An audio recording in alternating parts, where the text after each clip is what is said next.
할렐루야. 아멘. 오늘은 하나님 앞에서라는 주제로 말씀을 같이 나누겠습니다. 걱정들이 많으시죠? 식사는 다 하셨어야 아침은 드시고 오셨는지 모르겠습니다. 예, 감사해요. 나머지 분들은 그냥 서둘러서 오시느라고 식사도 못 하시고 걱정이 많아요. 자녀들은 잘 있는지, 직장은 괜찮은지, 이 몸은 잘 움직여 나가는지, 돈 걱정은 없는지, 개는 괜찮은지 다 걱정이 많아요 지금. 그런데 교회도 생각해보면 방송은 잘 되는지, 부엌은 괜찮은지, 2층은 잘 되고 있는지, 우리 성도님들 오고 있는 발걸음들은 안전한지 걱정이 많아요. 그런데 걱정을 다 짊어지고 살면 살 수가 없어요. 그렇죠? 우리 예수님이 수고하고 무거운 짐진 자들아 다 내게로 오라, 내가 너를 쉬게 하리라. 그 주님이 우리의 모든 발걸음을 인도하시고 마지막까지 인도하신다는 그 놀라우신 목자 되셔서 오늘 힘들어도 다시 감사할 수 있고, 다시 일어날 수 있고, 다시 은혜로 새 출발할 수 있을 줄로 믿습니다. 예, 우리에게 주님이 벌써 귀한 시간을 주셔서 우리의 삶 모두가 다 지금 녹화되고 있어요. 하나님 앞에서.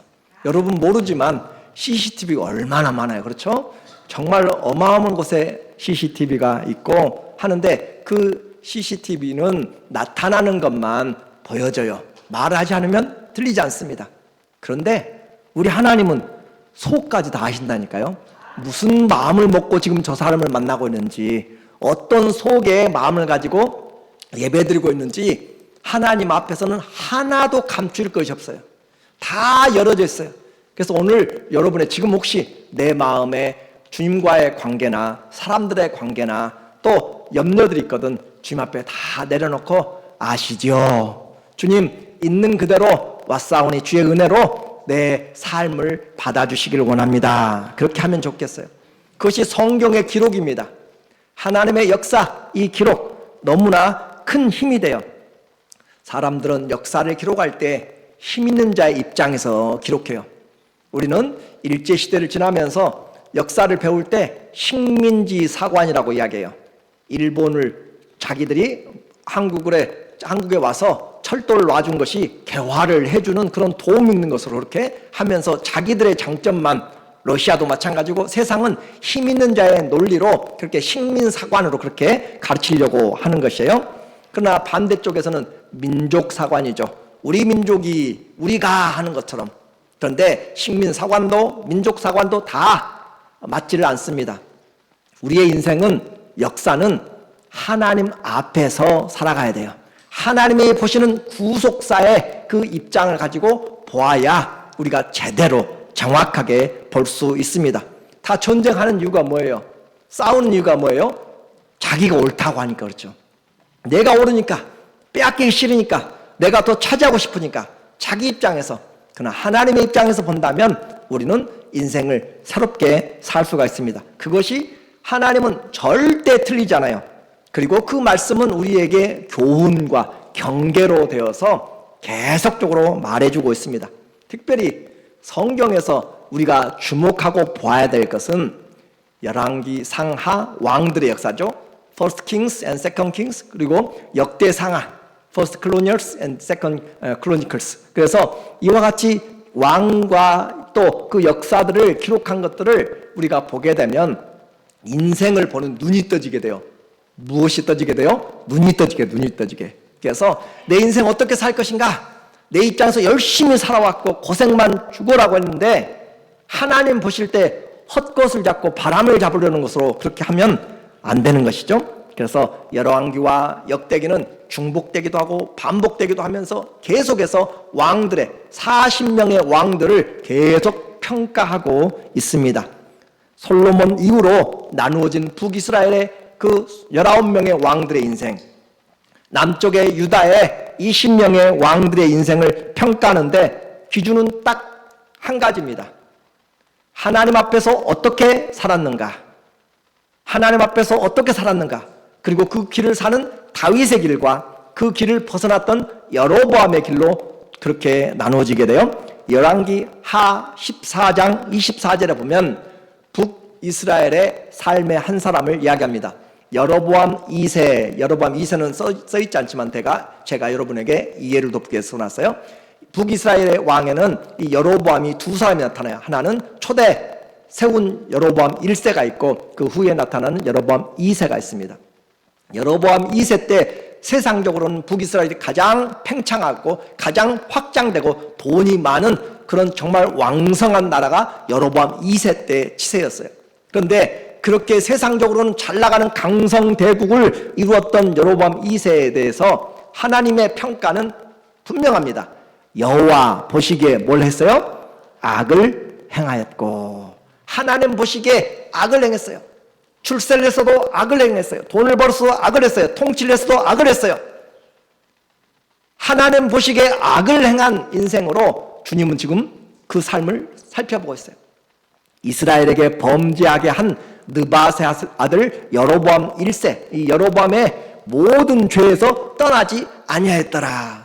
그래서 그가 살아가고 있는 모든 현장은 죄의 길에서 평생을 살아서 평생을 쓰레기더미에서 평생을 살면서 거기서 성공했다라고 하는 것이죠. 자, 반대로 하나님 앞에서 살아갔던 사람 중에 한 사람, 역대하 29장 2절에 히스기야가 그의 조상 다윗의 모든 행실과 같이 여호와 보시기에 어떻게 해요?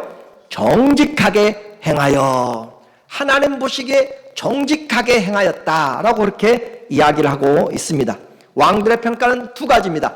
다윗의 길에 정직한 길, 여로보암의 길에 악한 길을, 그 두 길로 나누어지고 있어요. 그래서 북이스라엘을 보면은 3일 천하의 시므리 왕도 있습니다. 7일 천하의 디브리 왕도 있습니다. 그리고 3개월 10일에 그런 100일 천하죠. 100일 천하의 여호야긴이라고 하는 왕도 있습니다. 3일을 통치했든지 7일을 했든지 100일을 했든지 또 반대로 므낫세처럼 55년을 했든지 다 하나님 보시기에 악하더라라고 한다면 오늘 우리는 인생의 짧고 긴 것이 문제가 아니에요. 하나님 앞에서 어떻게 살았는가, 그것이 중요하다는 것이에요. 우리의 요즘은 건강도 건강 생명을 이야기하잖아요. 내가 오래 산 것만이 중요한 것이 아니라 어떻게 건강한 모습으로 사는가. 내가 거동도 못하고 활동도 못하고 하고 싶은 것도 못하면서 남에게 의지해서만 산소호흡기를 끼고 있는 것처럼 오래 산다면 그 인생의 가치는 많이 약해질 것입니다. 인생의 연수가 문제가 아니라 하나님 앞에서 어떻게 평가받느냐, 그것이 중요하다라고 했습니다. 이제 왕들의 이야기가 아니라 우리 이야기를 좀 해보자고요. 우리는 어떻게 지금 하나님 앞에서 살고 있는가라고 하는 거예요. 한 사람을 예로 오늘 같이 보려고 합니다. 요시야라고 하는 남쪽 이스라엘의 16번째 왕입니다. 그래서 이 요시야라고 하는 것은 하나님이 서포트하신다, 하나님이 도우신다, 또는 하나님이 격려하신다라는 그런 뜻의 요시야, 그의 인생도 참 파란만장한 그런 시대를 살았습니다. 성경에 보면은 역사가 믿음이 롤러코스터 같이 올라갔다 내려갔다 해요. 믿음이 좋을 때 있고 내려갈 때 있고, 좋을 때 있고 내려갈 때 있고. 그런데 오늘 이 요시야가 왕이 될 때, 유다의 16번째 왕이 될 때는 정말로 영적으로 바닥을 치고 있을 때입니다. 뭘 치고 있어요? 바닥을 치고 있다. 영적인 암흑기였어요. 자기 할아버지 므낫세가 55년을 통치하면서 이스라엘을 싹 다 불신앙으로, 우상으로 산천을 다 도배해버렸던 그런 할아버지. 그리고 그 할아버지 뒤를 이어서 아버지 아몬이 2년 동안 왕을 했는데 어떻게 했는가? 자, 할아버지부터 볼게요. 33장 3절에 보니까 이 므낫세, 그의 아버지 히스기야, 그러니까 므낫세 아버지가 히스기야예요. 그렇게 다윗의 길로 정직히 행하였던 아버지 길을 어떻게 바꿔버려요? 완전히 바꿔버려요. 완전히. 믿음 계승 쉽지 않습니다. 정말 하나님 앞에서 정말로 간절히 살고 기도해야 자식 농사 아무도 장담하지 못한단 말이 이런 말들이에요. 그 아버지 히스기야의 역사를 완전히 뒤바꿔서 히스기야가 헐어버렸어요. 히스기야는 산당을 다 헐었어요. 산당에 가는 곳마다 우상을 세워놓고 제단을 쌓고 그렇게 간음을 했던 것들이잖아요. 영적으로. 히스기야가 다 헐어버렸어요. 그것을 므낫세는 어떻게 해요? 다시 세워, 다시. 돈 들여가지고 다시 산당을 짓기 시작하고 우상을 세우기 시작하고 바알들을 위하여 그 가나안 신의 폭풍의 신, 농경의 신입니다. 그 가나안 바알 신을 위하여서 제단들을 쌓으며 참 열심히 해요. 그 바알의 여자 그 짝이 있어요. 아세라 신을 또 세우고 또 하늘의 1월 성신들을 전부 다 만들어가지고 태양신, 달신, 별신 하면서 전부 다 또 만들고 열심히 이렇게 살아가는 왕의 모습이란 거예요. 거기에는 나라의 재정도 들어갔을 것이고 그의 인생도 들어갔을 것이에요. 사람들도 동원했을 것이에요.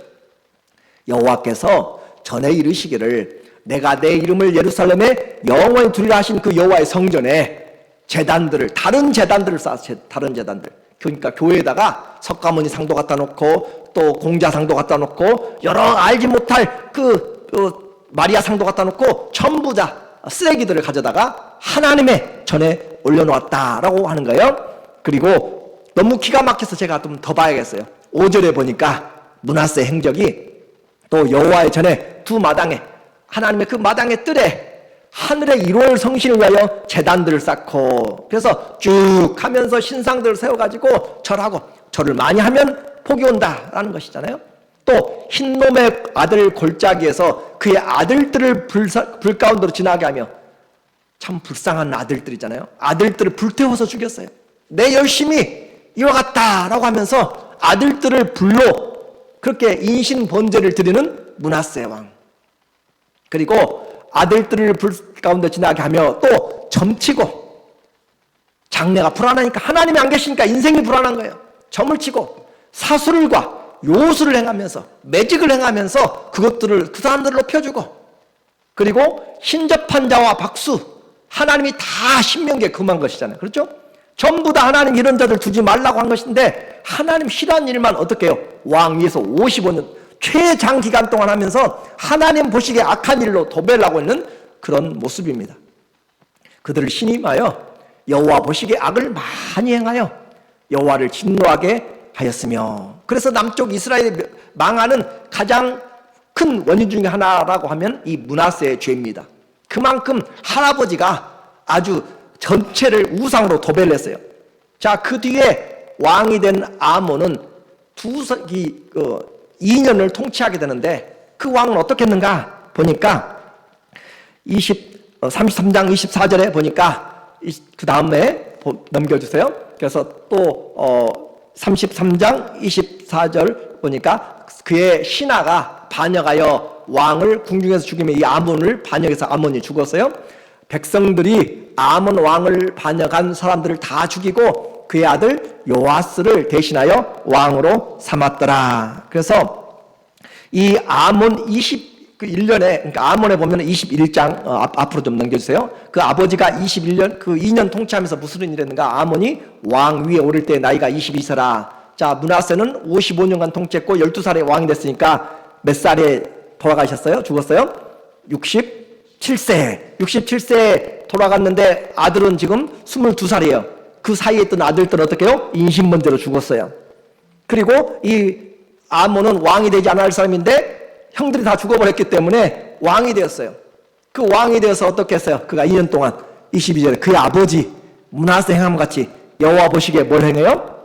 악을 행하여 아몬이 그의 아버지 므낫세가 만든 아로새긴 모든 우상에게 제사하며 섬겼더라. 이것이 왕이 하는 인생이에요. 여러분 더 나을 것 같아요? 아니요. 우리의 삶에서 분명히 세상은 이와 같이 흘러간다. 그리고 이제 그와 같이 할아버지와 아들이 완전히 아버지가 죽을 써놓은 그 가운데 이 요시야가 등장하게 됩니다. 33장 24절에 보니까 그 아버지는 이제 아몬은 갑자기 살해당해가지고 2년 만에 명을 끊게 되고 8살 된 요시야가 뜻밖의 준비되지 않게 왕이 되었어요. 그래서 25절 백성들이 아몬 왕을 반역한 사람들 다 죽이고 그의 아들 요시야를 대신하여 왕을 삼으니라. 자, 요시야가 왕 위에 오를 때 나이가 몇 살이었어요? 8세. 어려요? 커요? 아주 어린 나이에요. 어린 나이. 8세라. 예루살렘에서 31년 동안 다스리며 자, 이 사람에 대한 평가는 과연 어떻게 될 것인가? 그래서 밖으로는 바벨론의 강대한 힘이 그 지배를 하고 있고 안으로는 완전히 내적으로 반역자들과 우상 숭배자들로 그렇게 나라가 온전히 뒤흔들려질 때 왕이 되는 참 불행한 아이입니다. 그럴 때 이 수렁의 영적인 수렁의 그 극치 가운데서 8살 난 꼬마 왕이 뭘 할 수 있을까? 인생은 살아있는 것이 기회요, 믿음은 축복이라는 것을 기억해야 돼요. 성도들은 그래요. 세상 사람들은 몰라도 성도는 살아있는 것이 하나님의 기회입니다. 그리고 내가 믿은 것은 축복이고, 2절에 보니까 이 요시야에 대한 평가를 하나님이 내립니다. 2절, 여호와 보시기에 어떻게 했어요? 정직하게 행하여 그의 조상 다윗의 길로 걸으며 좌우로 치우치지 아니하고. 자, 이스라엘 남쪽에 유다에 보면은 19명의 왕 중에서 그래도 선하다고 하는 3명의 왕이 있습니다. 여호사밧 왕이 있고 히스기야 왕이 있고 요시야 왕이 있어요. 그리고 그보다 못한 왕들까지 해서 8명 있는데 이 세 왕은 유다의 3대 선 왕이라고 이야기해요. 그런데 여호사밧 왕은 하나님 앞에 잘 살았지만 결혼을 그 아들 결혼식을 잘못해가지고 저 북쪽에 있는 아합 우상을 섬기는 바알신의 그 집중적인 그 왕국과 연혼을 함으로써 그 나라가 침체해갔고, 히스기야는 아수르라고 하는 큰 군대를 기도하면서 18만 5천 명이 죽는 놀라운 기적을 맛보았지만 병이 나음으로 교만해져서 그가 하나님 앞에 나중에는 좀 멀리함을 받았는데, 요시야는 처음부터 끝까지, 그래서 좌로나 우로 어떻게 해요? 치우치지 아니하고. 이 단어를 가진 사람은 요시야 한 사람이에요. 좌우로 치우치지 않았다. 사람의 길로, 세상 길로 치우치지 않고 어떻게 했어요? 하나님이 원하신 길로 쭉 갔다는 거, 쭉 갔다는 거. 믿음은 말씀을 따라가는 것이고, 믿음은 하나님이 원하시는 길을 가는 것이에요. 우리는 믿음 생활하면서 어때요? 뒤로 갔다, 좌우로 갔다, 우로 갔다, 정신을 못 차리게 왔다 갔다 하는 그런 삶으로 신앙생활하면 하나님의 뜻을 행하기가 쉽지 않습니다. 자, 그런데 그가 8살의 왕이 됐어요. 아직도 어렸을 때, 곧 왕위에 있은 지 8년에, 그 말이 이제 16살이 됐어요. 16살이 됐을 때 그의 조상 다윗의 하나님을 비로소 찾고 하나님을 찾기 시작했습니다. 인생은 성인이 되면 인생의 자기 길을 찾아야 돼요. 어떤 길을 찾아 살 것인가는 분명히 우리가 찾아야 되는데, 이 요시야는 할아버지, 아버지가 망쳐버린 그 가운데서 하나님의 뜻을 찾기로, 다윗의 길을 찾기로 그렇게 마음을 정하였어요. 저 바벨론으로 포로가 된 그 어린 다니엘도 우상이 가득한 곳에서 하나님의 뜻을 세워서, 하나님의 말씀을 지키기로 뜻을 세워서 고기를 먹지 않고 그렇게 몸을 더럽히지 않도록 뜻을 세웠어요. 성도는 시작되면, 성도의 삶이 시작되면 뜻을 세워야 돼요. 길을 선택해야 돼요. 하나님 앞에 살 것인가? 세상과 양발 걸쳐서 살 것인가? 세상으로 갈 것인가? 성도는 분명히 해야 됩니다. 다윗의 길로 행하면서 8년을 기다렸습니다.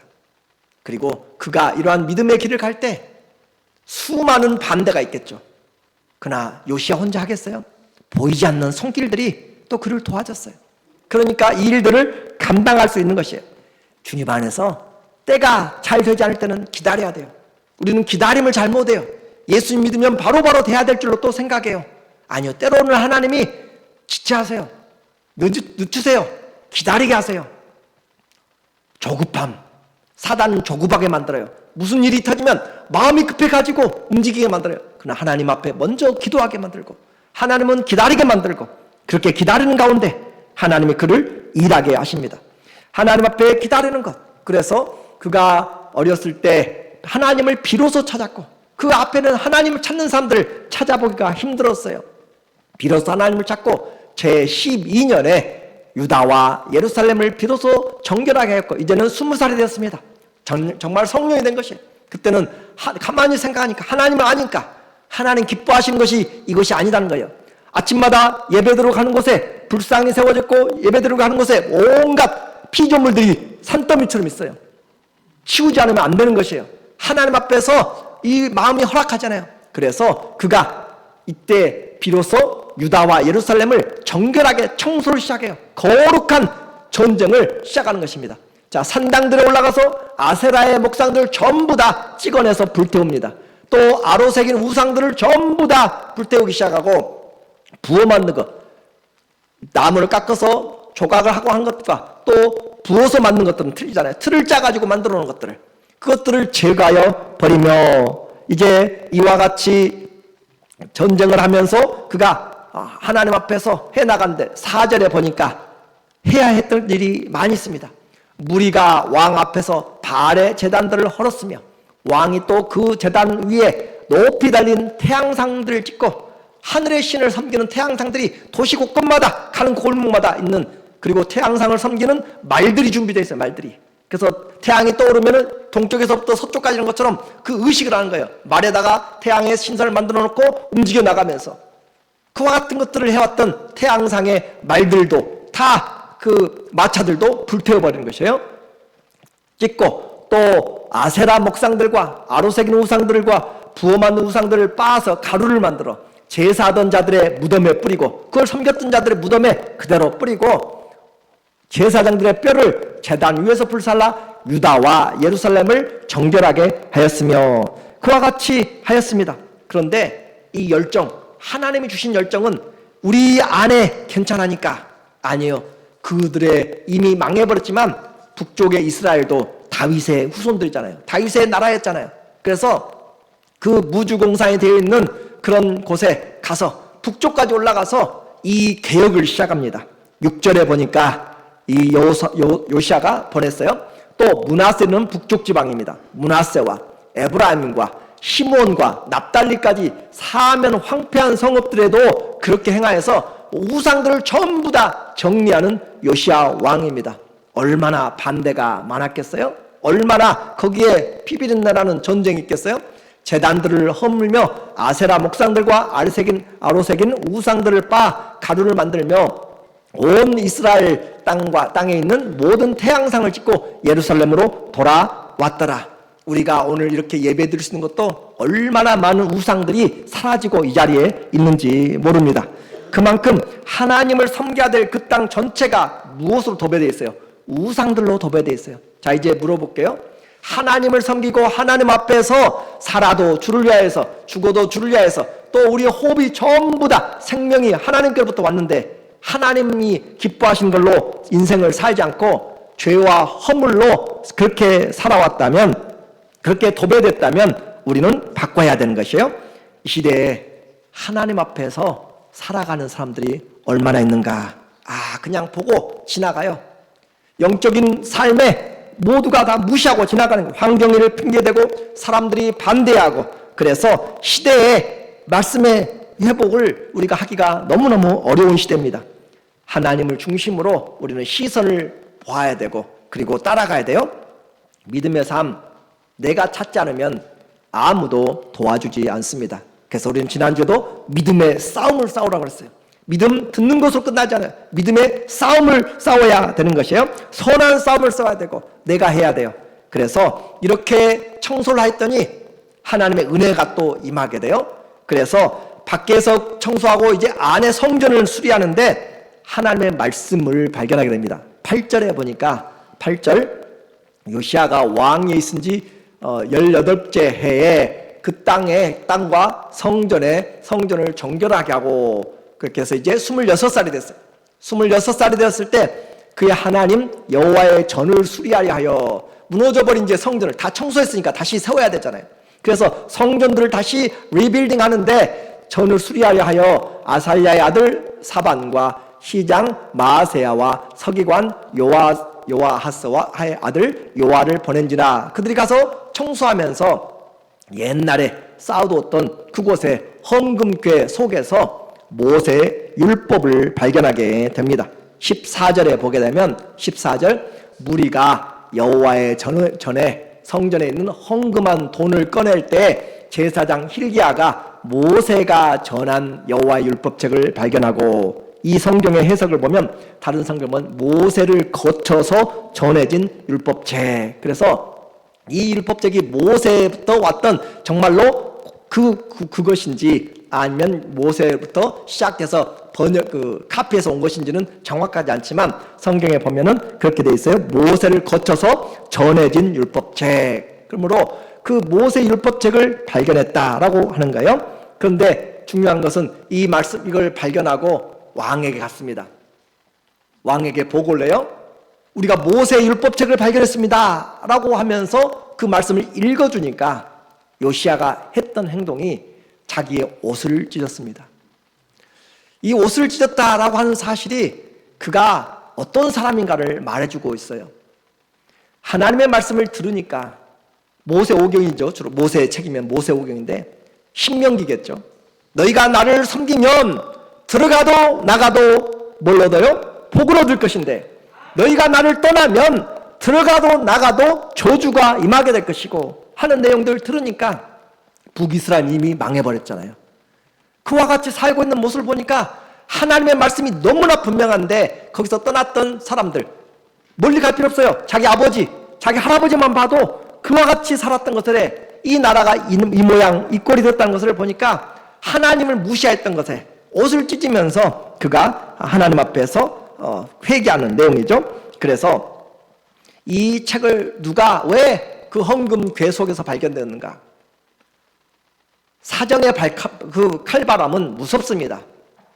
여호와를 섬기는 자들은 다 잡아서 죽였던 아합의 시대처럼 이와 같이 우상들이 득세할 때는 하나님 믿는다는 것을 내세울 수가 없는 것이에요. 그래서 누군가는 나는 죽어도 누군가는 이 율법책을 전해야 되겠다, 알아야 되겠다라고 생각하면서 여호와의 성전에 그 골짜기에 그 모퉁이에 있는 성전 그 헌금함에 집어 놓았는지 우리는 알 수는 없습니다. 그러나 그것이 감추어져 있었고 그리고 그것이 드디어 빛을 발하게 되었어요. 하나님의 말씀이 감추어진 시대, 영적인 타락입니다. 하나님의 말씀이 비추어졌을 때 우리에게 빛이 비추게 됩니다. 여러분에게는 말씀이 빛을 비추고 있는가요? 하나님의 말씀이 내 안에서 빛이 비칠 때 우리는 삶이 새로워지기 시작합니다. 수많은 대적자들이 지나갔어요. 그러나 하나님의 말씀이 숨겨져 있었습니다. 들려지지 않았어요. 앞으로도 하나님의 말씀은 어떻게 될지 모릅니다.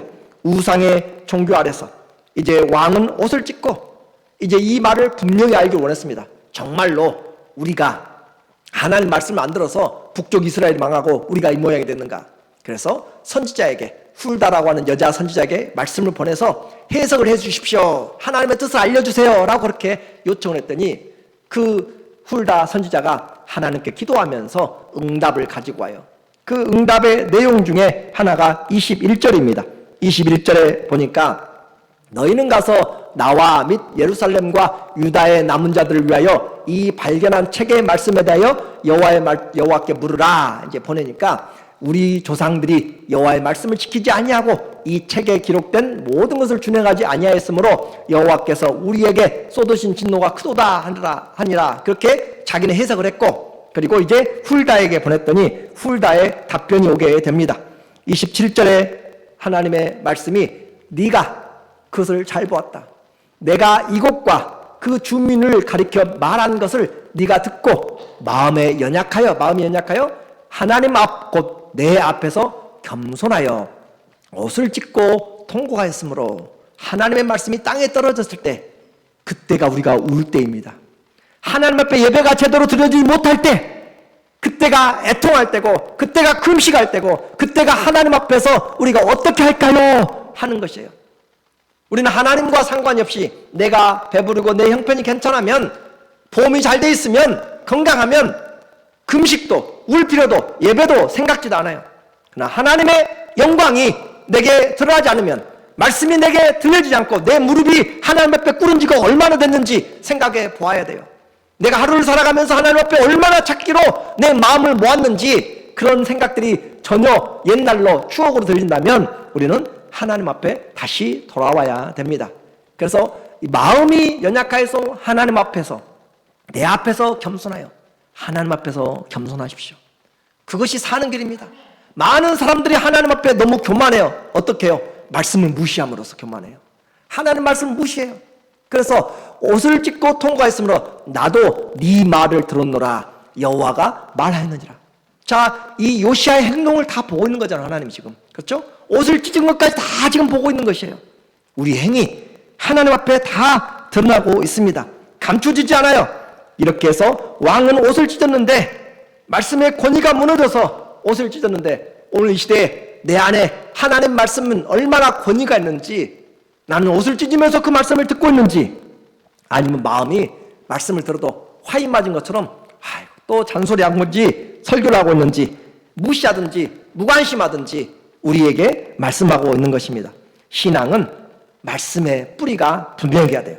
그래야 살아갑니다. 그리고 하나님의 말씀을 들으니까 삶이 명쾌해집니다. 삶이 분명해집니다. 어떻게 살아갈 것인가, 내 나이가 얼마냐, 그게 중요하지 않아요. 나이가 어려도 나이가 많아도 하나님 섬기는 것은 문제가 되지 않습니다. 물론 혼신의 차이는 있을 수 있고 기억력의 차이는 있을 수 있고 몸의 행동은 차이 있지만 우리의 중심, 우리의 영은 하나님 앞에 살아있는 것입니다. 그러므로 하나님 앞에 이와 같이 했더니 하나님께 돌아오라, 하나님의 말씀을 들었어요. 자, 요시야 행동을 보세요. 하나님을 찾았고 청소하였고 성경을 발견하고 말씀을 알았어요. 그러면 거기서 멈추지 않아요. 언약을 세워야 돼요. 30절에 보니까 온 백성들, 왕이니까 온 백성들 다 모읍니다. 여호와의 전에 올라가매 유다 모든 사람과 예루살렘 사람들과 주민들과 제사장들과 레위 사람들과 모든 백성이 노소를 막론하고 다 함께 앉으라. 왕이 여호와의 전 안에서 발견한 언약의 모든 말씀을 읽어 무리의 귀에 읽어주고, 말씀을 들어야 백성도 사는 것이에요. 말씀을 들어야 우리 자녀들도 사는 것이에요. 자녀들에게 다른 말을 하더라도 말씀을 끊임없이 심어줘야 돼요. 그래야 그들 안에 새겨지게 되는 것이에요. 왕이 자기 처소에 서서 여호와 앞에서 언약을 세우되, 언약을 세우. 언약은 죽음으로 맹세하는 거예요. 언약을 세우되 마음을 다하고 목숨을 다하고 여호와를 순종하여 그의 계명과 법도와 율례를 지켜 이 책에 기록된 언약의 말씀을 이루리라 하고, 이 말씀 어디서 들어봤어요? 신명기 쉐마의 말씀이 이제야 나오는 거예요. 이제야 하나님 앞에서 그렇게 이스라엘 들으라, 이스라엘아, 우리 하나님 여호와는 오직 한 분이시니 너는 마음을 다하고 목숨을 다하고 힘을 다해서 하나님을 사랑하라 라고 한 그 말씀이 모세 때 한 것들이 900년이 지난 다음에 800년이 지난 다음에 지금 나오고 있는 거예요. 나오고 하나님 앞에서 하나님을 사랑하되 어떻게 사랑했는가? 사람들은 속일 수 있어요. 하나님 앞에서는 하나님은 속일 수가 없습니다. 그래서 온 백성을 모아놓고 이 요시아가 하고 있는 최고의 지금 신앙의 언약을 지금 하고 있는 것이에요. 말씀을 혼자 아는 것으로 끝나지 않고 죽게 나가야 됩니다. 그렇게 했더니 하나님의 평가입니다. 요시아 왕 31년 평가를 33절에 해주고 있습니다. 이와 같이 요시아가 이스라엘 자손에게 속한 모든 땅에서 가증한 것들을 다 제거하여 버리고 이스라엘의 모든 사람으로 그들의 하나님 여호와를 섬기게 하였으므로, 시작. 요시아가 사는 날에 백성이 그들의 조상들의 하나님 여호와께 복종하고 떠나지 아니하였더라. 무엇이 축복이에요? 하나님을 섬기는 것이 축복입니다. 우리가 이 세상에서 돈도 많이 벌어야 되고 많은 성공도 해야 돼. 그러나 하나님을 잃어버리면 여로보암처럼 세상에서는 가장 강대한 그런 북이스라엘의 왕이었지만 하나님 앞에서 악을 행하는 것으로 점철되어 버렸습니다.